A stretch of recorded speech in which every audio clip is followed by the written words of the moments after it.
Vamos ver se a gente consegue agora, né? Vamos lá.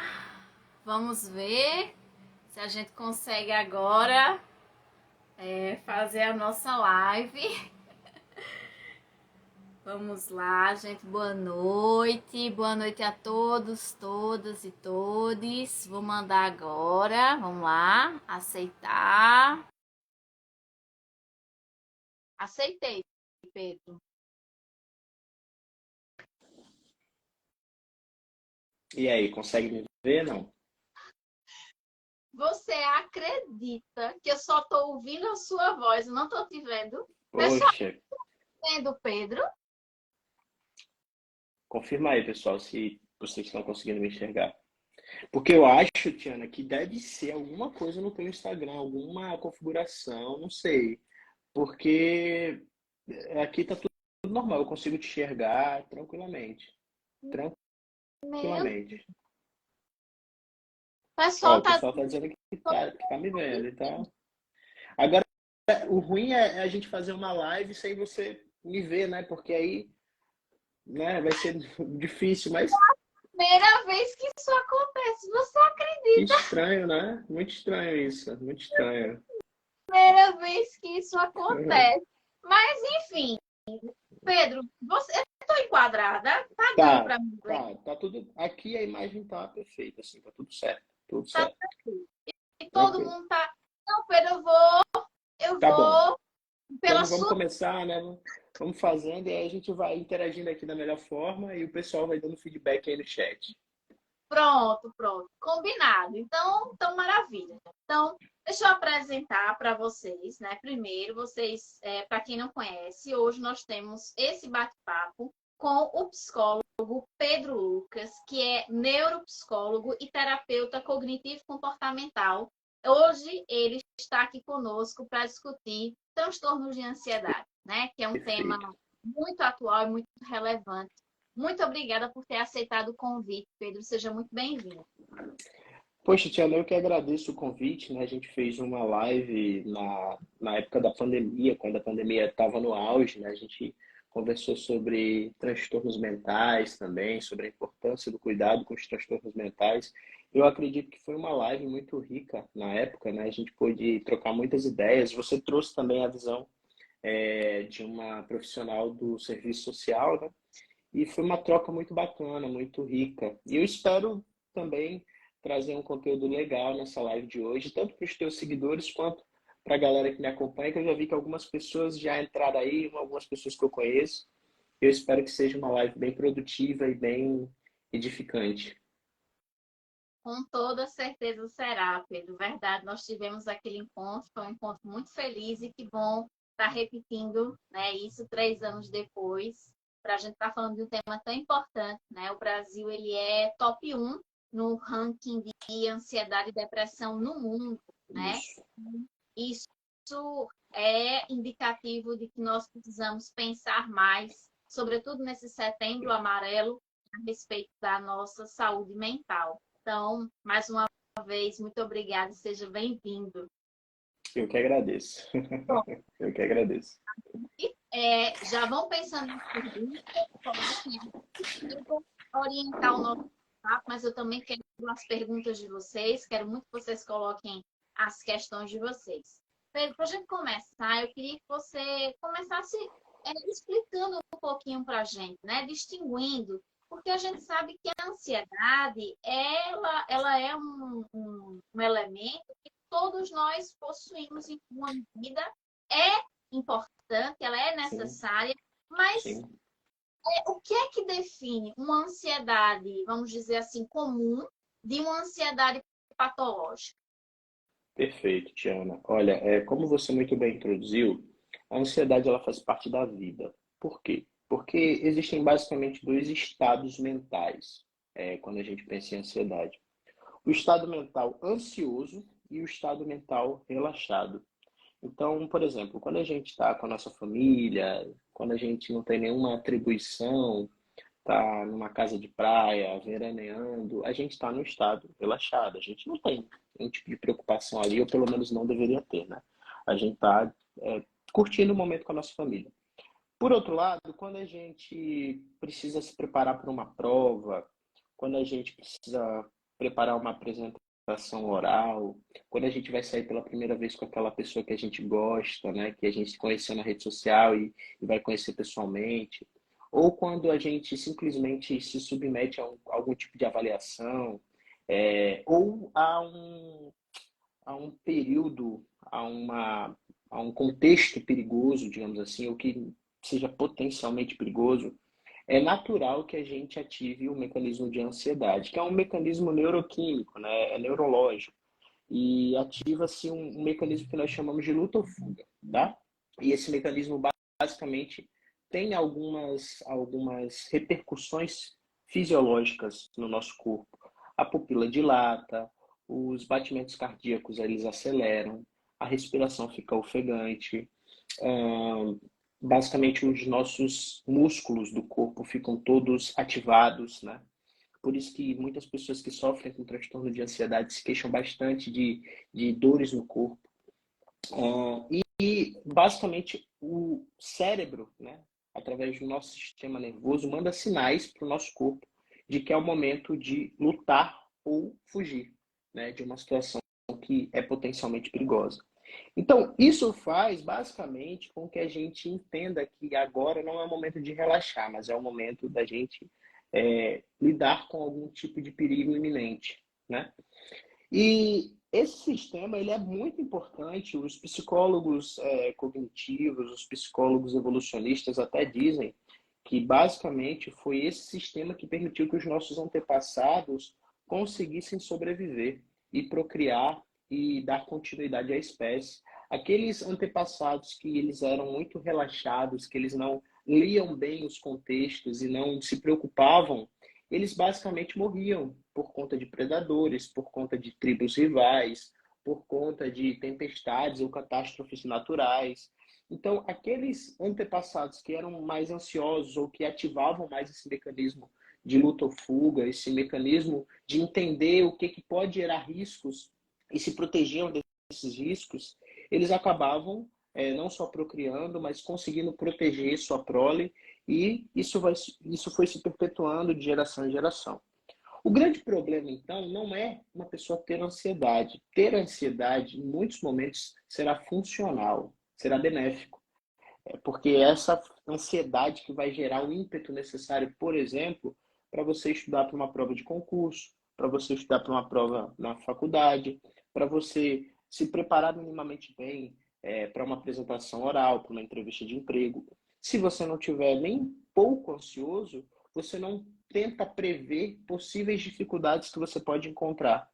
Então, a ansiedade, em muitos aspectos, ela é muito funcional. E é isso que eu sempre explico para os meus pacientes. O problema não está em você se sentir ansioso eventualmente, nos momentos certos. O problema está quando você se sente ansioso em momentos inadequados. Em momentos em que, em tese, você não deveria estar se sentindo ansioso porque não existe nenhum tipo de perigo ou ameaça iminente. Percebe? Então, aí a gente já começa a diferenciar, né? O que é a ansiedade normal da ansiedade patológica. A ansiedade patológica, basicamente, é aquela ansiedade que aumenta muito os níveis de preocupação, aumenta muito os níveis de temor, aumenta muito aquilo que nós chamamos dentro da psicologia de catastrofização, que é um pensamento de que tudo vai dar errado. Então, se eu for fazer o concurso, eu não vou passar. Se eu for conhecer aquela pessoa que eu gosto e que eu quero ficar, eu não vou conseguir obter êxito, a gente vai acabar não se gostando, ela não vai gostar de mim, melhor dizendo. Se eu tiver que apresentar um seminário ou qualquer tipo de resultados na minha empresa, eu vou ser julgado como alguém que não é competente o suficiente ou que não domina bem aquilo que está falando.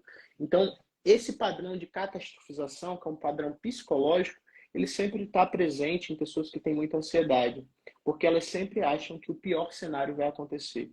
E aí, ela não consegue relaxar nos momentos que ela deveria estar relaxada. Ela não consegue ficar tranquila nos momentos que ela deveria estar tranquila, porque a ansiedade sempre está sendo gatilhada e faz com que ela tenha respiração ofegante, pupila dilatada e todos os problemas, né, gastrointestinais, que quem é ansioso conhece muito bem, parecendo até que você está tendo que enfrentar um leão, sabe, que foi solto na jaula e você está dentro da jaula e você tem que enfrentar aquele leão, quando na maioria das vezes não se trata de algo tão problemático assim. Se trata apenas de uma situação cotidiana, de uma situação do dia a dia, da vida acontecendo, e isso traz muitos impactos para a minha saúde mental e para a minha ansiedade. Ocorre uma hipervalorização de pequenos incidentes, de pequenos momentos da vida, né, Pedro? Exatamente isso, é exatamente isso. Você não consegue olhar para as questões em perspectiva. Você acha que aquele problema que você está enfrentando é um problema sem solução, é um problema que você não vai conseguir lidar, basicamente. E é esse pensamento, é essa crença de que você vai enfrentar algo pelo qual você não vai ter condições de vencer, né, que gera a ansiedade, ou melhor, que gera o transtorno de ansiedade. Perfeito. E aí, entrando nessa questão dos transtornos, Pedro, bom, a gente sabe que existem vários transtornos de ansiedade, né? Existem vários. Eu queria que você falasse, claro, resumidamente, quais são esses transtornos que existem? Perfeito. Existem vários de fato, mas eu queria destacar aqui 6 tipos de transtorno de ansiedade que são os mais comuns, tá? O primeiro é a fobia específica. O que é a fobia específica? É o medo, tá, de um estímulo ou situação específica, como por exemplo aviões, elevadores, água, certos tipos de animais, etc, né? Que é uma crença de que a coisa é de fato perigosa em si mesma. Por exemplo, pessoas que têm medo de avião pensam que o avião é perigoso porque pode cair e a gente pode morrer, quando na verdade avião é um dos meios de transportes mais seguros que existem. A pessoa que tem medo de cão tem medo porque acha que aquele cão pode morder, né? E é interessante porque cerca de 12% das pessoas tem algum tipo de fobia específica, ou seja, é muita gente. Às vezes a pessoa acha que não é uma pessoa ansiosa, mas ao ser colocada frente a uma situação, frente a um estímulo, que ela tem muito medo, ela percebe como a ansiedade dela é gatilhada, né? Então, esse é um número bem significativo, embora um número muito maior de pessoas possa ter medo de determinados estímulos ou situações e isso ficar subdiagnosticado, né? Então, fobia específica é um dos principais transtornos de ansiedade. Aí também tem o transtorno de pânico, né? Que é o medo de suas próprias reações fisiológicas. A pessoa fica com medo de ter algum tipo de crise, ter um ataque de pânico, e aí ela fica hipervigilante em relação ao próprio corpo. Qualquer tipo de anormalidade, tal como respiração alterada, ou batimentos cardíacos um pouco mais acelerados, vertigens, suores ou tremores, faz com que ela ache que vai ter um ataque de pânico, né?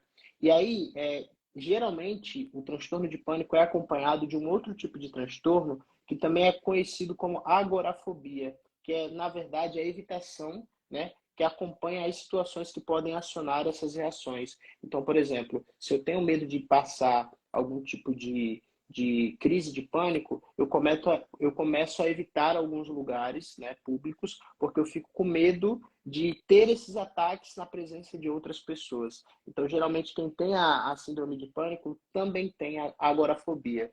Um outro transtorno que é bem comum, as pessoas conhecem bastante, é o transtorno obsessivo compulsivo, TOC, né? Quando a pessoa tem pensamentos obsessivos recorrentes, tá? São pensamentos, imagens de que se ela não fizer determinada coisa, algo muito ruim vai acontecer, né? E esse algo muito ruim gera comportamentos compulsivos, as famosas compulsões, que fazem com que elas tentem de todas as formas evitar essas imagens, evitar esses pensamentos através de comportamentos. O mais clássico, talvez, seria aquelas pessoas que têm o toque com limpeza. Elas pegam uma maçaneta e imediatamente lavam a mão porque acham que foram contaminadas e que vão ter algum tipo de problema grave de saúde se não o fizerem. Um outro transtorno muito comum também, que acomete cerca de 9% da população, é o transtorno da ansiedade generalizada. Esse é um transtorno que basicamente faz com que as pessoas se preocupem por qualquer coisa. É como se o gatilho, né, a coisa perigosa, o estímulo perigoso, pudesse surgir de qualquer lugar.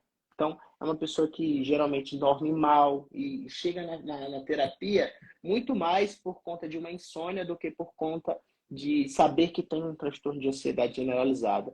É um transtorno que tem muito a ver também com somatizações. Então, a pessoa ela começa a adquirir uma tensão muscular, problemas gastrointestinais, né? E isso é muito complicado porque, diferentemente da fobia específica, por exemplo, que você sabe qual é o estímulo, se você sabe qual é o alvo da preocupação da pessoa, no transtorno de ansiedade generalizada, muitas vezes você não sabe nem de onde está vindo esse medo, né? E aí é muito complicado e faz com que muitas pessoas sofram a ponto de se isolarem cada vez mais e não conseguirem interagir tão bem quanto antes. Aí tem outro transtorno também, que é o de ansiedade social, ou em alguns lugares você vai ver fobia social, que é basicamente o medo da exposição social, né? Você fica com medo de ser julgado pelas outras pessoas, das outras pessoas acharem que você não é alguém inteligente, interessante, ou que você é muito estranho. E esse medo do julgamento alheio faz com que as pessoas se paralisem, né? Faz com que as pessoas muitas vezes não consigam interagir com outras. E esse é um transtorno que também é muito incidente na população brasileira, afetando em média 14% dos brasileiros. Tá? Então você vê que todos eles têm alguma incidência significativa, né? E o último transtorno é o transtorno do estresse pós-traumático, né? Que é um transtorno que está muito associado a um trauma. Algo que acontece, traz um desconforto emocional para a pessoa, às vezes tem a ver com uma perda de algum ente querido, um acidente. Ele foi começado a estudar, na verdade, na época da Segunda Guerra Mundial, por conta de como os soldados, né, da guerra eles voltavam para casa, né, sempre pensando que estavam em guerra, escutando tiros ou tendo pesadelos. E geralmente o cérebro ele basicamente evita qualquer situação que traga algum tipo de flashback, né? Que traga algum tipo de semelhança com aquela situação que foi enfrentada no momento do trauma. E aí muitas pessoas acabam desenvolvendo alcoolismo, abuso de substâncias, justamente para conseguir lidar melhor com esse tipo de transtorno. Então, esses 6 transtornos, Tiana, eles são os principais, tá? Eles são os mais comuns na sociedade brasileira e mundial também. Existem alguns outros, mas bem menos incidentes. Perfeito, perfeito, Pedro. Eu vou até dar uma pausazinha aqui na minha pergunta e ler um comentário, ligar com outro, que uma outra seguidora colocou. Uma seguidora colocou assim, é muito complexo conviver com a ansiedade, né? É muito complexo conviver com esse medo de passar mal e o medo de você passa mal e depois tem um medo de ter medo, né? E a outra seguidora colocou assim, dá uma falta de ar e o coração acelera, né? Então traz diversos sofrimentos, né? Traz sensação de morte iminente, né? Uma sensação ou de morte iminente, ou uma sensação de que você tem alguma doença grave, ou mesmo a sensação de que você está enlouquecendo, né? Exato. Algumas pessoas têm um mal-estar físico e mental, porque vamos dizer, não é só um mal-estar físico, né? Um mal-estar físico, cognitivo, sensorial, que faz com que algumas pessoas entrem em pânico, em completo pânico, porque acham que estão perdendo o controle de si mesmas, perdendo Exatamente. da mente, estão enlouquecendo. E o medo de enlouquecer faz com que elas fiquem ainda mais desesperadas, né? O que a gente poderia Exato. falar para essas pessoas que estão nesse sofrimento? Bom, a primeira coisa que eu gostaria de dizer é o que eu sempre começo falando para os meus pacientes no consultório, né? Por mais que seja um sofrimento muito grande, que às vezes pareça que só a pessoa sofre daquele jeito, né? Só a pessoa sente aquelas sensações, só a pessoa que pensa daquela maneira. Hoje já se sabe que um dos transtornos dentro da psicologia, né? Um dos transtornos mentais mais fáceis de serem tratados, digamos assim, são os transtornos de ansiedade, os diversos tipos de transtorno de ansiedade. Então, por mais que pareça que é uma coisa muito única, na verdade não é. Existem muitas pessoas, como eu falei, alguns transtornos têm uma incidência de 14% da população brasileira. Então, isso é muita gente, né? Se a gente pensar que a população brasileira tem mais de 200 milhões, são mais de 20 milhões de pessoas, né? Quase 30 milhões de pessoas com algum tipo de transtorno de ansiedade. Então, na verdade, o problema da ansiedade que a pessoa sente, hoje em dia já tem tratamento. Existe o tratamento medicamentoso, que eu sempre considero, porém, deixo em segundo plano, né, inicialmente, sempre deixo como uma hipótese quando nada mais funciona. E existem os tratamentos psicológicos também, que, mais uma vez, têm se demonstrado extremamente eficazes no tratamento dos transtornos de ansiedade. Então, a primeira coisa que eu sempre deixo o paciente ciente é que, por mais difícil, ruim e complicado que seja um transtorno de ansiedade, a pessoa não pode perder as esperanças, porque existe tratamento para isso, sabe? E quando a pessoa procura o tratamento, um profissional da psicologia, um profissional de saúde mental, a tendência é que ela aprenda o que ela está sentindo, lide com ele e mude totalmente de vida. Tiana, é incrível como eu vejo, às vezes, pacientes que chegam com uma dificuldade extrema para interagir, ou com uma dificuldade extrema para trabalhar, sabe, para sair de casa, ou até mesmo para pegar um avião e ir para um outro estado prestar um concurso que muitas vezes vai mudar a vida da pessoa, né, se ela passar. E depois de um tratamento, a vida dela muda totalmente, né? Ela fica totalmente funcional, totalmente saudável nesse aspecto, totalmente adaptável, sabe? Não deixa mais de pegar aviões, não deixa de pegar elevadores. Imagina aí uma pessoa que vai fazer uma consulta no 20º andar. Pronto, eu tenho um consultório, né, no empresarial Ecobusiness lá em Miramar, e a minha sala fica no 25º andar. Imagina aí uma pessoa que não consegue pegar elevador, tem que andar 25 degraus, 25 andares, né? Tipo assim, é uma vida muito limitante, né? Quando você tem determinados tipos de ansiedade. E aí, quando você pega um paciente assim, você trata no consultório e você vê a pessoa perdendo os transtornos de ansiedade, né? Mais uma vez, não é que ela deixe de ser ansiosa ou deixe de se sentir ansiosa em alguns momentos. Não, todo mundo vai se sentir. Poxa, se eu descubro agora que minha mãe passou mal, que minha mãe teve um problema sério de saúde, eu vou ficar ansioso. É impossível, sabe? Então, a ansiedade ela faz parte da vida. O transtorno de ansiedade que não deve fazer, né? Então, quando eu pego um paciente, trato e eu vejo ele mudando, ele perdendo o transtorno de ansiedade dele, é muito gratificante. Então, a pessoa que sofre disso, ela precisa entender que, primeiro, ela não é a única que sofre disso, e segundo, justamente por ela não ser a única que sofre disso, já existem muitos tratamentos dentro da psicologia, dentro da psiquiatria, que podem ajudá-las a não sofrer mais dessa maneira.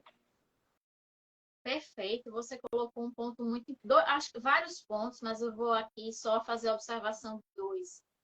Primeiro ponto, né, gente? Entender que não é só com você. Pode ter certeza. Não existe, não existe uma caricatura de uma pessoa com transtorno de ansiedade. Qualquer pessoa, aquela pessoa que você menos imagina, ela pode estar vivenciando essa situação. Porque as pessoas elas não vão sair por aí contando, se expondo, né? Eu, por exemplo, tive sem felicidade na vida, Pedro, mas com tratamento devido, isso foi tratado, lidado, Ajustado, mas eu, né? exatamente, isso foi ajustado e eu hoje lido, considero que lido muito bem com as situações, mas eu tive, né, eu tenho, né, síndrome do pânico e transtorno de ansiedade generalizada. E as pessoas não me conhecem, dizem, eu não acredito. Não acredito. Como assim? Não parece, porque não tem que parecer, gente. Não existe existe um rótulo. Qualquer pessoa pode ter qualquer adoecimento. A gente não pode Exatamente. estigmatizar o adoecimento mental. Se eu tivesse um problema de pâncreas, ninguém iria saber se eu não falasse. Da mesma forma que eu posso ter um problema de saúde mental e ninguém vai saber se eu não comentar, né? A gente precisa entender que a vida, ela é holística, essa separação corpo e mente, ela é muito danosa, né? Por que que a gente tem tanta solidariedade com uma pessoa quando ela está com um problema no coração, quando ela tem um problema no fígado, quando ela quebra uma perna, mas quando ela tem um problema da ordem da saúde mental, né, existe todo um estranhamento. Não, vamos lidar com naturalidade. Isso faz parte da vida. O corpo, aliás, a mente faz parte do corpo, né? Não existe mente sem um corpo. Então, do mesmo jeito que um braço adoece, a mente adoece, né? Então, Perfeito. para a gente naturalizar e, o segundo ponto, buscar tratamento. Eu sou a prova viva de que o tratamento ele é fundamental para a gente ter Eficaz, né? vida, né? Não quer dizer, não quer dizer que é confortável, não quer dizer que não existam momentos, como o Pedro colocou, que a ansiedade está um pouco, né, um pouco mais engatilhada, está um pouco mais tenso, mas com o devido tratamento, com a psicoeducação, você começa a entender como você funciona. Porque o jeito como Tiana funciona é diferente do jeito como o Pedro funciona. E aí eu vou entendendo os meus mecanismos e traçando as estratégias. E muito importante colocar, a evitação é um problema, né, Pedro? Porque quanto mais você evita, mais você retroalimenta a ansiedade. Então, se você tem medo de elevador e você evita elevador, você está aumentando o problema, né? O caminho, claro, não de maneira desassistida, nem de maneira abrupta, mas aos poucos e fazendo essa dessensibilização e enfrentando. Porque o caminho para a gente superar essas situações é o enfrentamento, não é a evitação. Agora, sozinhos? Não. Com a ajuda de um profissional qualificado, um psicólogo, uma psicóloga, para isso, né, Pedro? Perfeito, perfeito. E assim, é importante a gente entender que basicamente a exposição, ela é o tratamento, como você falou, para todo e qualquer transtorno de ansiedade, porque a pessoa que tem um determinado medo, né, seja de exposição, seja de passar mal, seja de algo específico, ela o tem porque ela acha que ela não vai conseguir lidar com aquele tipo de situação ou aquele tipo de coisa. E aí quando você enfrenta, né, como você falou, e você passa ileso por aquilo ali, você percebe, poxa, não me matou, não me matou, não é assim como eu achei que fosse, né? E aí isso deixa o teu cérebro mais forte para você enfrentar uma nova situação parecida, depois uma nova situação, uma nova situação. Então, assim, o tratamento basicamente é esse, porque não tem como você perceber que algo não vai te matar se você não enfrentar aquilo ali ileso.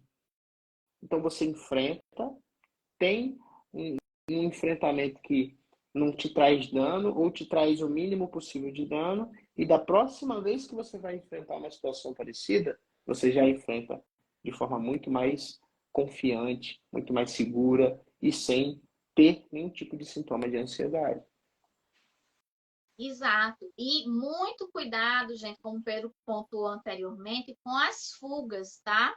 Porque às vezes, num processo inconsciente, a pessoa que não tem conhecimento, para fugir desse mal-estar, às vezes foge para a alimentação, então, ou come demais, ou não come nada, foge para álcool e outras drogas, né, para trazer esse entorpecimento, foge para compras compulsivas. Então, a fuga nunca é uma boa estratégia, né? Então, se você está percebendo que ao invés de tratar, você está fugindo, seja para o sexo, para a comida, para o álcool, para as drogas, para as compras, é um alerta vermelho para buscar ajuda, né? Com certeza, com certeza, com certeza.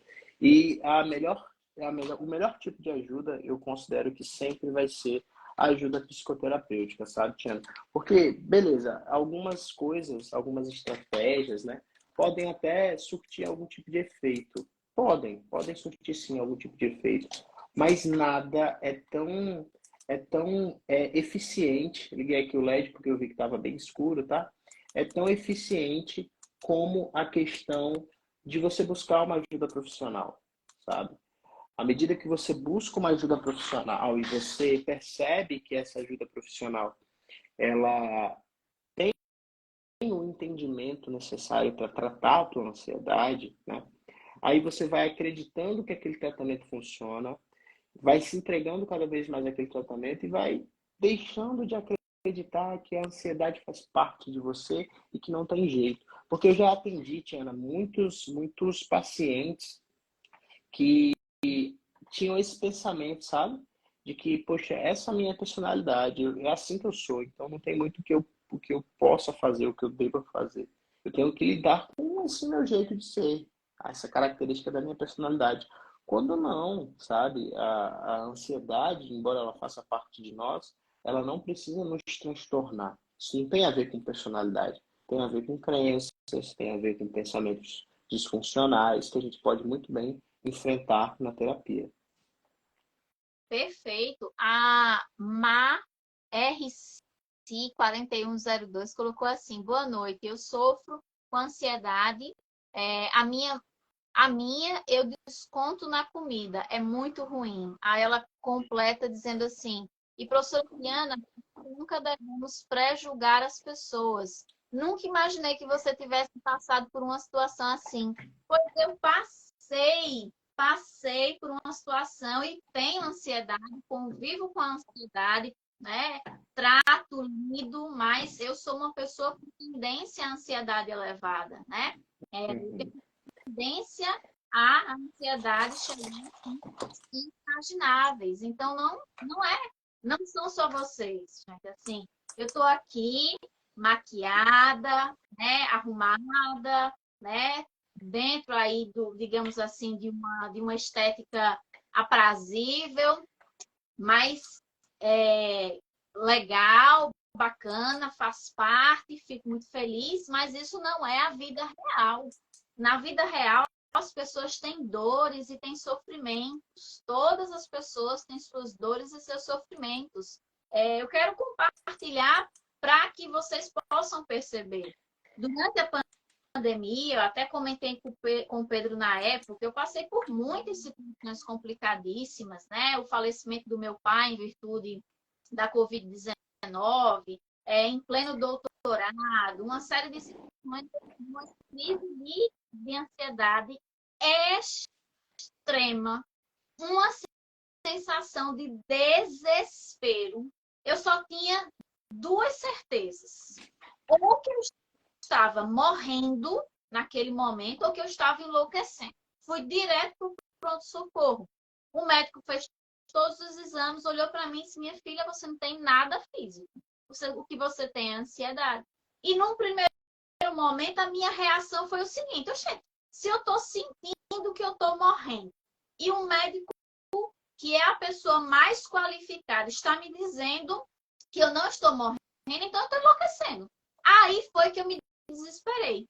Eu fiquei mais desesperada ainda, porque eu achei que eu estava enlouquecendo. Mas, professora Tiana, a senhora é tão prudente, tão calma. Pois é, porque como o Pedro disse, não tem nada a ver com a minha personalidade. Eu sou uma pessoa calma mesmo. Eu tento ser uma pessoa prudente, mas eu tenho ansiedade. Isso não tem nada a ver com a minha personalidade. Isso tem a ver com um problema que eu tive que lidar.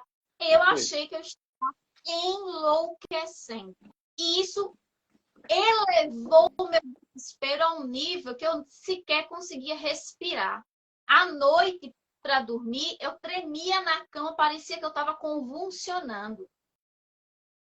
Bom, não vou contar toda a história aqui, depois a gente vai ter um momento para isso, mas eu fui buscar ajuda, fui buscar terapia. E foi a terapia que me resgatou desse sofrimento imenso. E olhe, num primeiro momento, eu posso dizer, foi o maior sofrimento da minha vida. Eu não desejo isso para ninguém. Eu não tenho inimigos, mas se eu tivesse, eu não desejaria.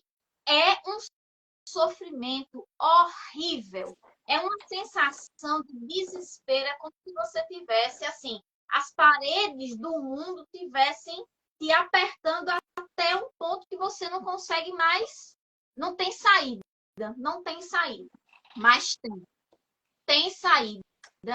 Eu passei por um processo de sofrimento enorme, perdi quantos quilos?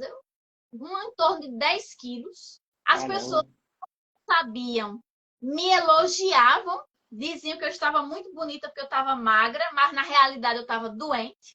E eu perdi 10 quilos porque eu não conseguia comer, não passava comida. Eu não comia, eu não dormia, eu vivia em. O meu corpo estava tomado por cortisol, adrenalina, e me reestruturar levou tempo. Gente, eu consegui e consigo conseguir sair dessa fase de crise com terapia, com a terapia cognitivo-comportamental. Foi a abordagem que super funcionou para mim. Entendo perfeito. que as pessoas vão buscar outras abordagens, eu só estou contando aqui a minha experiência, mas eu consegui sair desse processo sem medicação. E veja, eu não estou dizendo que não é legítimo quem precisa de medicação, tá, gente? Não é isso. Eu sei que existem pessoas que precisam do apoio da medicação. Eu sei disso. É como se tivesse a perna quebrada, né? Se você não colocar o gesso, você não consegue tratar. Tá tudo bem Exatamente. se você precisar de medicação. Mas eu acho, e eu vou concordar com o que o Pedro disse no início, que a medicação é o último recurso. Ele não pode ser o primeiro. Ele é o último recurso.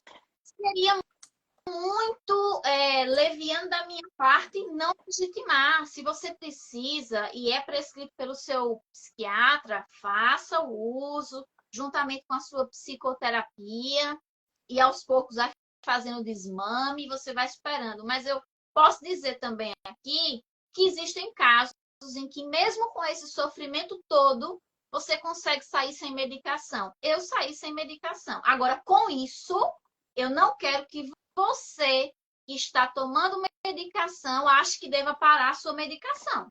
Eu não sou melhor nem pior do que você em nada. E o fato de você tomar medicação não faz de você uma pessoa fraca, não faz de você uma pessoa. Não. São casos e casos, tá? Mas eu quero mostrar aqui que a terapia funciona. Eu sou prova viva. A terapia me salvou completamente. Me salvou. Eu estava num estado de sofrimento mental que eu não consigo descrever a dor. A dor é tão grande que eu não consigo descrever até hoje, sabe, Pedro? Imagina, imagina. Não, mas geralmente esse seu relato ele bate muito com o relato dos meus pacientes, sabe? De que, poxa, eu não estava mais aguentando. Inclusive, eu não sei se isso aconteceu com você, se você chegou nesse nível, mas às vezes o sofrimento ele é tão intenso e tão constante e tão duradouro que muitos pacientes com transtornos de ansiedade acabam desenvolvendo ideação suicida também, sabe? Se desenvolve uma depressão, desenvolve uma vontade de parar de viver. Então, isso que você fala faz total sentido e bate muito com os relatos dos meus pacientes antes de receberem o tratamento, né? Eu tenho ficado muito feliz, sabe, Tiana, porque graças a diálogos como esse que a gente está tendo aqui, eu noto que o paradigma tem mudado bastante em relação à busca por tratamento psicológico. Não que o nosso país já esteja totalmente é, conscientizado em relação a isso, nada disso, acho que ainda falta um trabalho muito longo pela frente, mas comparado a alguns anos, eu acho que atualmente as pessoas já estão mais abertas a buscar a psicoterapia, sabe? Na época que eu era graduado, ou perdão, que eu estava na graduação, que eu ainda não era graduado, as pessoas sempre consideravam terapia negócio de doido. Ah, eu vou fazer o quê no psicólogo? Psicólogo é coisa de gente que não tem juízo e tal. E hoje em dia, tanto nos grandes centros urbanos como nas cidades pequenas, eu vejo que as pessoas estão mais abertas a fazer um processo terapêutico, sabe? As pessoas estão entendendo melhor que terapia não é para quem é doido, não é para quem é louco, mas é para qualquer pessoa que esteja em sofrimento psíquico e precise de ajuda para lidar com ele. Então, é muito importante a gente falar, né, e psicoeducar as pessoas, como a gente está fazendo aqui nessa live, para que elas entendam que, poxa, você não é menos consciente ou menos inteligente, menos capaz, porque você procura uma psicoterapia. Na verdade, muitas vezes, o ato de procurar uma psicoterapia é um ato de força, é um ato de inteligência, é um ato de sabedoria, justamente porque você entende que se faz necessário obter a ajuda de um profissional para lidar com algum problema que você não está conseguindo enfrentar sozinho. Eu concordo, Pedro, só para fechar essa linha de raciocínio, eu digo que quando eu comecei a terapia, a minha qualidade de vida, ela aumentou significativamente, assim, hoje eu sou uma pessoa muito melhor em razão da terapia, porque na universidade, Pedro, a gente aprende a pensar cientificamente, a gente aprende a elaborar teorias, a gente aprende a fazer ciência, mas na universidade a gente não aprende autoconhecimento, a gente não aprende psicoeducação, a gente não aprende a lidar com as nossas emoções. Então, eu diria que uma psicoterapia bem feita, ela é uma universidade de você mesmo. É a melhor universidade que você pode investir na sua vida. É uma universidade que você faz para conhecer a si mesmo, né? E conhecer a gente é uma ferramenta muito poderosa, porque quando eu me conheço, eu percebo, eu consigo me perceber quando alguma situação é um gatilho, eu consigo perceber quando alguma situação é ansiogênica, e a partir daí eu traço as estratégias, enfrento o que preciso enfrentar e depois tomo as medidas necessárias para voltar, né, para o meu estado de equilíbrio. Quando a gente se conhece, a gente retoma o controle da nossa vida. Quando a gente percebe, ó, toda vez que eu vou por esse caminho aqui e dá errado, eu não repito esse erro, eu tomo o controle da minha vida, né, para mim de novo. Apesar que, né, terapia não é buscar controle, é justamente o contrário, né? É entender as contingências da vida, mas é só um exemplo para a gente entender. Então, eu trago esse exemplo para que vocês percebam, né? E eu digo isso publicamente, sem nenhum tipo de vergonha, nenhum tipo de pudor, né? Que eu passei por essa situação, eu sou uma pessoa que tem um transtorno de ansiedade, lido com ele e lido com ele muito bem hoje, viu? Não tenho crises, né? Consigo lidar muito bem. Claro, tem momentos que dá uma elevadinha, Sim. mas eu já sei o que fazer, já sei o que fazer para voltar para o eixo. Continuo em terapia, né? Para mim é fundamental. Eu brinco com a minha psicóloga que se ela me der alta, eu que não quero sair. Eu vou, né? Então, eu digo isso sem nenhum pudor, gente, porque eu sei que tem muita gente sofrendo que fica calada por vergonha. Por vergonha, por medo de ser estigmatizada. Então, vamos deixar a vergonha de lado, o medo de lado, buscar ajuda. Nós podemos ser lindos e lindas, inteligentes e inteligentes e termos nossas questões de saúde mental e o caminho a tratá-las. Só isso. Se você tivesse uma diabetes, você teria, talvez, depende do tipo da diabetes, que fazer o uso da insulina. Se você tem ansiedade, você vai fazer terapia tocar a sua vida é isso, né? Vamos tentar lidar com mais naturalidade, porque lidar com mais naturalidade faz com que a gente, né, de fato, caminhe para uma vida mais saudável, eu acho, pelo menos, né, Perfeito. É Pedro? isso mesmo. Com certeza você falou tudo, Tiana. É exatamente isso. Tudo que for possível e estiver ao nosso alcance para nos dar uma melhor qualidade de vida precisa ser buscado. Perfeito. Voltando aqui para o nosso foco, para dar dicas para vocês, já eu leio as perguntas, tá, gente? Você já falou um pouquinho, Pedro, mas se você puder aprofundar um pouquinho mais sobre a TAG, né? Transtorno de ansiedade generalizada, a síndrome do pânico e o TOC, né? Falar um pouquinho sobre eles, porque me corrija se eu estiver errada. O TOC, ele ocorre não só com comportamentos físicos, assim, abrir a porta 3 vezes, limpar, mas também existe toque mental, aqueles toques de pensamento. Então, se você puder falar um pouco sobre isso. Então, na verdade, o TOC ele sempre é caracterizado pelas obsessões, que são pensamentos, né? Pensamentos intrusivos, pensamentos que muitas vezes chegam do nada e, via de regra, pensamentos um tanto quanto inapropriados, sabe? Envolvendo morte, doença, no caso do toque religioso, envolvendo algum tipo de pecado, blasfêmia contra Deus, né? Isso acontece muito com pessoas religiosas, inclusive, de acharem que estão fazendo alguma coisa e que isso vai levar elas para o inferno a qualquer momento. Então, o toque ele sempre envolve esses pensamentos. E aí, para se ver livre dos pensamentos, a pessoa adere, né? A pessoa atribui alguns comportamentos para meio que aliviar a ansiedade que os pensamentos geram. Então, se, por exemplo, é um toque que envolve limpeza, como eu falei, a pessoa vai lavar a mão. Se for um toque que envolve algum tipo de blasfêmia religiosa, a pessoa vai imediatamente pedir perdão ou cantar um hino, sei lá, fazer alguma coisa que faça com que esse pensamento vá embora, rezar.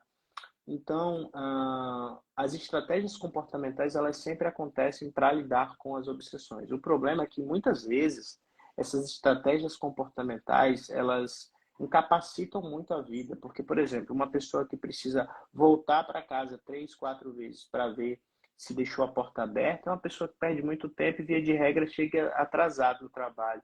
Eu acho que, inclusive, esse exemplo que eu acabei de dar, ele é muito bem elucidado no filme Tok Tok, que é um filme espanhol, se eu não me engano, tem disponível na Netflix ou no Amazon Video. E, poxa, é incrível esse filme, sabe? É um filme muito engraçado, mas ao mesmo tempo muito real, no sentido de que mostra bem alguns tipos de toques. Existem vários, né? Existem vários, mas ele sempre está ligado a esse pensamento intrusivo. Na questão da crise de pânico é um pouco diferente, porque a pessoa ela não tem tantos, na verdade ela não tem nenhum tipo de comportamento compulsivo, mas ela tem um medo de passar algum tipo de ansiedade, crise de ansiedade, sabe? De ver o coração acelerando, a respiração ficando ofegante. E aí qualquer problema de saúde, por mínimo que seja, sabe? A pessoa começa a tossir. Ela acha que já é o início de uma crise de ansiedade, sabe? A pessoa começa a ter dor de cabeça, ela já acha que é o início de uma crise de ansiedade. Então, qualquer tipo de sintoma banal, assim, que faz parte da vida, que a gente tem às vezes, né? Porque a gente dormiu mal, ou porque a gente tá gripando, sabe? A pessoa já atribui como um transtorno de ansiedade, uma crise de ansiedade que está surgindo. E aí, essa preocupação gera cada vez mais ansiedade, ao ponto de que a pessoa realmente tem a crise. Mas não porque inicialmente ela teria, e sim porque ela ficou com tanto medo, ela ficou com tanta ansiedade, que isso realmente gerou a crise nela. Já a ansiedade generalizada, como eu já expliquei, ela não necessariamente envolve pensamentos obsessivos, intrusivos, ela não necessariamente envolve comportamentos compulsivos, ela não necessariamente envolve crises de ansiedade. Pode ser que a pessoa tenha TAG e nunca tenha uma crise forte de ansiedade, mas é aquele tipo de pessoa que sempre tem que estar procurando algum tipo de problema. Parece que a vida nunca pode estar em paz, totalmente tranquila, porque se tiver, é porque tem alguma coisa errada. Então ela sempre vai estar preocupada, sempre vai estar ansiosa, às vezes é uma conta que precisa pagar, é um filho que precisa dar algum tipo de assistência. Enfim, é sempre alguma preocupação, é como se sempre tivesse algum tipo de ameaça escondida na esquina, sabe? Aquela sensação de que a qualquer momento uma bomba vai explodir. Então, a vida de uma pessoa que tem ansiedade generalizada acaba sendo meio que caminhar sobre um campo minado, que a qualquer momento uma bomba vai explodir e ela pode passar mal, entendeu? Então, essas são as diferenças mais básicas, assim, entre um e outro. Tanto é que tem gente que acha que a ansiedade é só crise de ansiedade, né? Transtorno de ansiedade é só crise de ansiedade. E como não tem crise de ansiedade, não se dá conta de que pode ter um toque, ou não se dá conta de que pode ter um TAG, né? Porque, tipo assim, é aquilo. As crises de ansiedade, elas realmente são episódios muito desconfortáveis. Mas se uma pessoa não tem crise de ansiedade, mas tem um padrão de pensamento catastrófico, um padrão de pensamento de que tudo vai dar errado, poxa, você também está tendo prejuízos na sua saúde mental, entende? Você não precisa ter crises para ter prejuízos por conta de um transtorno de ansiedade. Precisa ter para ter um transtorno de ansiedade. Exatamente, Pedro. E não é incomum que as pessoas tenham mais de um transtorno de ansiedade associado, né? Exato. Você pode mais de um, né? Não é, eu tenho esse, eu tenho esse. Pode ser que você só tenha um, mas pode ser que você tenha mais de um transtorno associado. Então, não é porque você teve uma crise que você não pode ter uma outra situação. Não que eu esteja desejando aqui, não é isso, né? Mas é só para que a gente se observe, se vigie. Se você tem pensamentos negativos, bizarros, intrusivos, já é um sinal de alerta, né? De uma situação que você Uhum. precisa de ajuda, vai buscar ajuda. Enfim, tantas situações. E aí eu vou para a minha última pergunta e vou para os comentários. A gente lê pelo menos uns 3 para a gente encerrar, Pedro, que caso quem está nos assistindo esteja passando por alguma dessas situações, qual é a melhor forma de tratamento que você recomenda? É, a gente até pincelou um pouquinho, né, ao longo da live, mas a melhor forma, na minha concepção, é a busca pela psicoterapia. E no que tange especificamente aos transtornos de ansiedade, Tiana, eu sou bem taxativo. A terapia cognitivo-comportamental é a melhor opção, sabe? Porque, tipo assim, eu sempre falo nos conteúdos que eu produzo, não é que a TCC, né, que é a sigla para terapia cognitivo-comportamental, ela seja melhor do que as outras, ela seja a única abordagem terapêutica que preste, a única abordagem que funcione. Não é isso. Mas o que eu sempre falo para os meus alunos é o seguinte: a gente tem que imaginar que a abordagem terapêutica é como se fosse um instrumento de trabalho numa obra, uma ferramenta numa obra. Você não utiliza um martelo para cavar. Para cavar, você utiliza uma pá. Mas você também não utiliza uma pá para bater um prego. Para bater um prego, você utiliza um martelo. Você não utiliza uma trena para, sei lá, para demarcar um determinado território. Você utiliza para medir. E aí você usa o esquadro para marcar o território. Mas aí a trena ela também vai ter o seu papel na medição do terreno. Então, cada abordagem ela vai se prestar melhor a algum tipo de demanda terapêutica. Quando a gente fala sobre transtornos de ansiedade, não tem nenhum tipo de terapia, de tratamento que se iguale às terapias cognitivas comportamentais, nas suas variadas vertentes, sabe? Porque não existe só uma, existem várias, né? E essas são as melhores opções. E eu te digo mais, geralmente, quando uma pessoa faz uma terapia, e em especial a terapia cognitivo-comportamental, depois de 2 ou 3 meses, os sintomas de ansiedade já reduzem drasticamente, sabe? Não demora muito, sabe? Você falou aí uma coisa interessante, se a minha psicóloga quiser me dar alta, eu mesmo não quero. Mas para a maioria dos problemas de ansiedade, o tratamento não passa de 4 a 5 meses. Sim, sim. Não passa, não passa. Assim, às vezes o paciente ele acaba ficando porque quer trabalhar outras questões. Mas Isso. no que tange à ansiedade, ao transtorno da ansiedade, de 3 a 4, no máximo 5 meses, o paciente já está totalmente restabelecido, totalmente tratado nesse sentido. Então, não é nem sequer um problema que demanda muito tempo. Porque se você pegar uma vida de uma pessoa que tem mais de 20, 30 anos sofrendo com ansiedade, o que são 4 meses de tratamento? O que são 5 meses de tratamento? Não é nada, entendeu? Então, é um tipo de demanda que tem um tratamento muito rápido, sabe? A pessoa, ela, em poucos meses ou em poucas semanas, consegue ter uma redução drástica nos sintomas de ansiedade que ela tem. Então, para mim, não tem conversa. Eu sou muito taxativo mesmo, eu falo para qualquer pessoa. No que tange ao tratamento de transtornos de ansiedade, é a terapia cognitivo-comportamental. Para outras questões, a gente pode conversar. Talvez para outras questões mais existenciais, a gente pode ir para uma logoterapia, para uma psicanálise, para uma abordagem centrada na pessoa. Mas para esse tipo de transtorno, é a terapia cognitivo-comportamental mesmo. Perfeito. Inclusive, né, os principais artigos científicos da área colocam, né, que a terapia cognitivo-comportamental é padrão ouro para o tratamento de ansiedade e os psiquiatras, eles recomendam, se você vai para um bom psiquiatra, se ele é realmente um bom profissional, ele vai orientar que você busque, associado ao tratamento com ele, um psicólogo da vertente da terapia cognitivo-comportamental para trabalharem paralelamente nessa situação. Você tem toda a razão. E eu inclusive, faço terapia cognitivo-comportamental, né? E para mim é uma abordagem que funciona muito. Compreendo, como o Pedro disse, que para outras situações, para outros problemas, para outros transtornos, talvez você não vá se adequar a essa abordagem, precise de uma outra, precise de uma psicanálise, precise de, enfim, uma terapia junguiana, enfim. Mas para a ansiedade, eu acho que é uma boa dica, uma boa recomendação, né? Pensem aí. Agora, para a gente finalizar, eu vou ler alguns comentários. A Aline colocou assim: percebo que a autocobrança me atrapalha muito. Deixa eu ver aqui.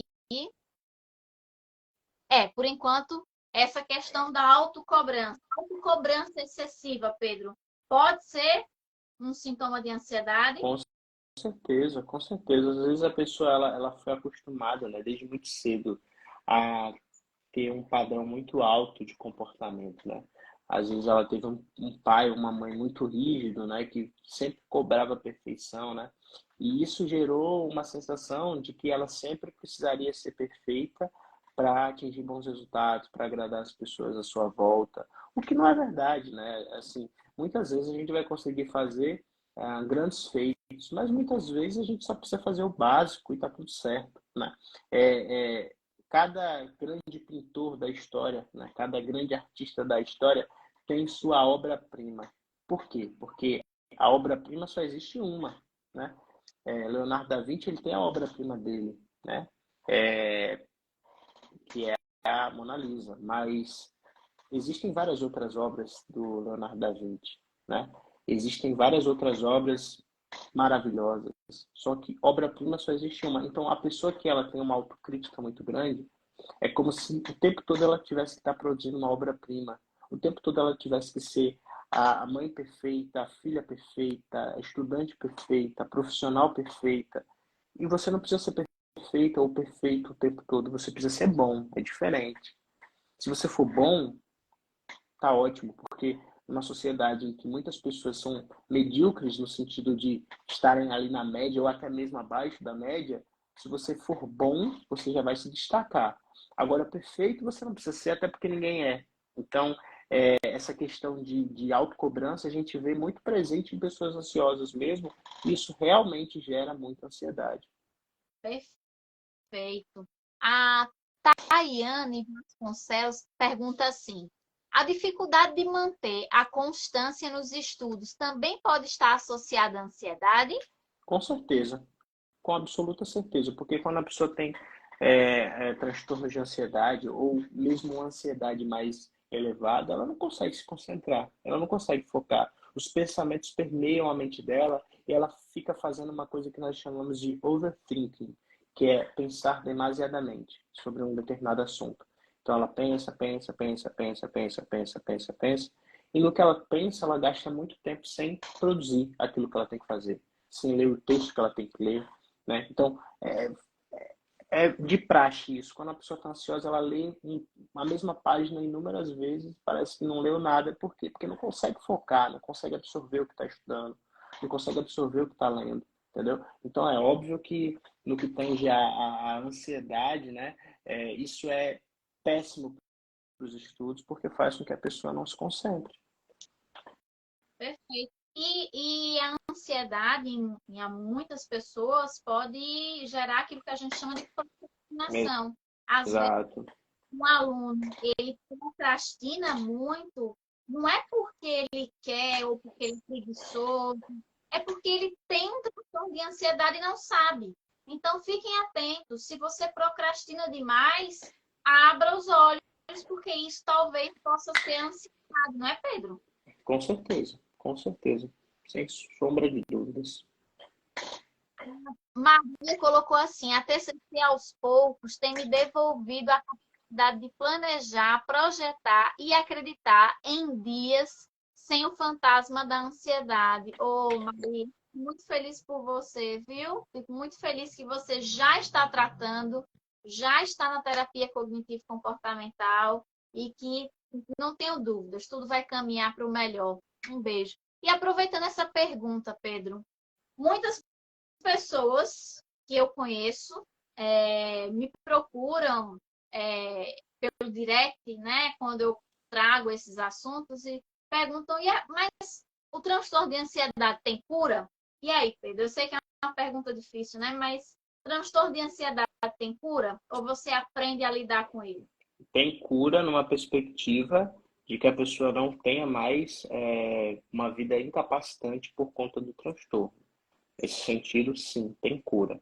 Agora, eu sempre explico que cura, quando a gente fala de transtorno mental, é diferente de quando a gente fala de outros problemas de saúde. Porque, por exemplo, vamos pegar o câncer, tá? O câncer é uma doença séria, grave, que tem um alto índice de mortalidade, mas o câncer tem cura, né? Uma pessoa ela pode ficar curada de um câncer e esse câncer nunca mais voltar e ela acabar falecendo tempos depois por um outro motivo que não tem absolutamente nada a ver com o câncer que ela teve ao longo da vida, beleza?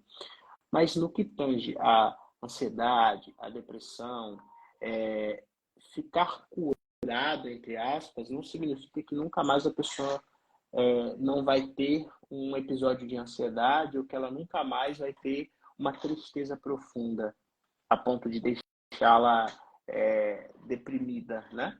Não, não é sobre isso. É sobre você viver uma vida saudável e não permitir que a ansiedade ou a depressão te deixe prostrada na cama, em casa, sem conseguir ter relacionamento, sem conseguir trabalhar, sem conseguir estudar.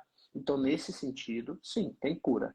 Agora, no sentido de que você nunca mais vai se sentir ansioso, isso é impossível, porque, como eu falei no início da nossa live, muitas vezes a ansiedade é um sinal de que nós estamos bem. Se, por exemplo, a gente coloca a mão no fogo e a gente não sente dor porque se queimou, então a gente perdeu uma capacidade muito importante do nosso corpo de nos alertar quando algo está errado, que é a dor. Da mesma forma, se a gente vai se submeter a algum tipo de evento, situação estressante e a gente não se sente nem um pouco ansioso, a gente pode acabar se prejudicando, né? Um exemplo que eu sempre dou: o que faz a gente olhar para a rua para atravessar é a ansiedade. Não no sentido patológico, mas no sentido saudável. Por quê? Porque se a gente estiver totalmente relaxado, a gente não olha para a rua, pode vir um carro e nos atropelar. Então, nesse sentido, não tem como a gente extinguir totalmente a ansiedade da nossa vida e não seria nem bom que a gente pudesse fazer isso. E a última pergunta daqui, que eu vou ler do nosso chat de hoje é possível evitar crises de ansiedade? Com certeza, é possível. E a melhor forma de fazer isso é tendo bons hábitos, tendo hábitos saudáveis. Eu sempre gosto de destacar três. Sono, ter uma qualidade de sono, sabe? Você tomar cuidado com a forma como você está dormindo. Isso realmente é algo que faz total diferença para você deixar de ter crise de ansiedade, né? Então, dormir bem é fundamental. Atividade física, né? Se você não gosta de academia, vai correr na praia, vai caminhar, mas coloque seu corpo para se movimentar. É como aquele comercial de tênis que passava na TV. O nosso corpo foi feito para se movimentar. Então, quando nós assumimos uma postura mais sedentária, é muito mais possível que nós acabemos desenvolvendo transtornos de ansiedade. E por último, mas não menos importante, a qualidade das coisas que nós comemos. A nossa alimentação, cientificamente comprovado, faz com que a gente tenha crise de ansiedade quando é muito empobrecido em nutrientes e quando tem muito excesso de açúcar e de carboidrato pobre, né? Então, alimentação, sono e atividade física são os três pilares básicos, o tripé, que faz com que a gente tenha muito menos crise de ansiedade. E aí, paralelo a isso, uma boa rotina, né? A gente ter horários bem estabelecidos para comer, para trabalhar, para estudar, né? relacionamentos amorosos, inclusive, né? Ou relacionamentos com amigos, um bom ciclo social. Tudo isso também é muito importante para evitar crises de ansiedade. Perfeito, perfeito. E eu reitero demais, assim, eu aprendi na terapia que não tem como a gente se recuperar, a gente ficar bem, a gente lidar bem com as nossas questões sem mudar estilo de vida. Não tem como. É necessário mudar o estilo de vida. Por isso, vivo falando para vocês aqui. Façam atividade física. Eu detesto academia. Mas, para mim, é a atividade mais viável. Porque é do lado da minha casa, eu vou andando, não preciso pegar trânsito, gastar gasolina, gastar Uber, nada, né? Muito perto, muito mais barato do que outra atividade. Seguro, porque estou num espaço, não vou ser assaltada. Então, mesmo não gostando, eu faço academia 3 vezes na semana. Não faço para fins estéticos. Se vir o resultado estético, pouco me importa. Faço porque fazer não é gostoso, mas o resultado pós-treino é excelente para a cabeça. Eu posso estar com o maior problema do mundo. Quando eu vou para a academia, que eu volto, eu sinto a minha mente desaluviar, relaxar. Sabe uma panela de pressão? Quando a gente tira a pressão, é assim. Eu sinto que eu tirei a pressão, né? A alimentação, como o Pedro colocou, inclusive, né? Faço acompanhamento com o nutricionista para fazer a suplementação de alguns nutrientes que são, digamos assim, agentes que facilitam na produção daquilo que eles chamam de GABA, né? No nosso Exato.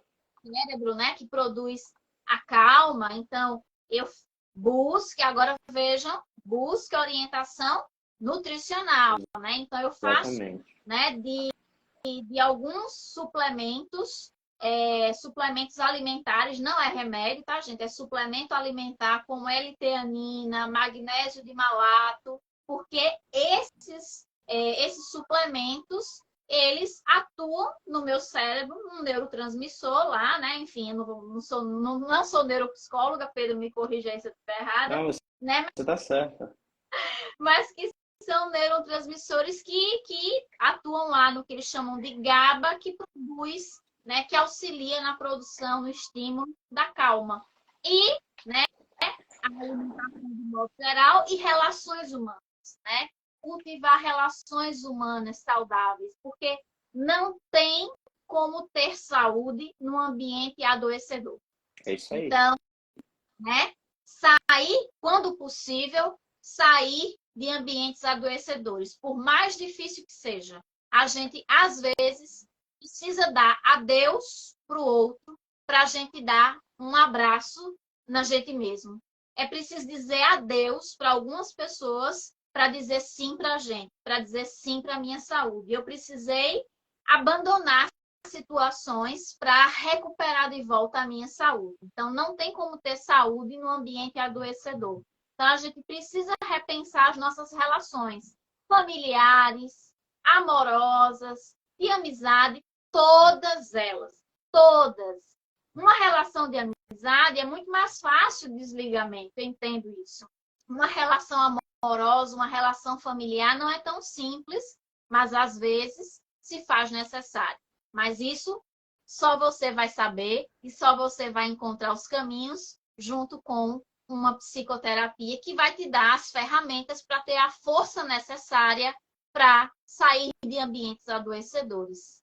Eu acredito piamente nisso, Pedro. Não sei se você concorda. Não, totalmente. Assina embaixo em tudo que você falou. Bom, gente, e agora, para a gente encerrar, Pedro, uma pessoa disse aqui que a live foi excelente. A Márcia, se eu não me engano, agradeceu e perguntou se você faz atendimentos online. Perfeito.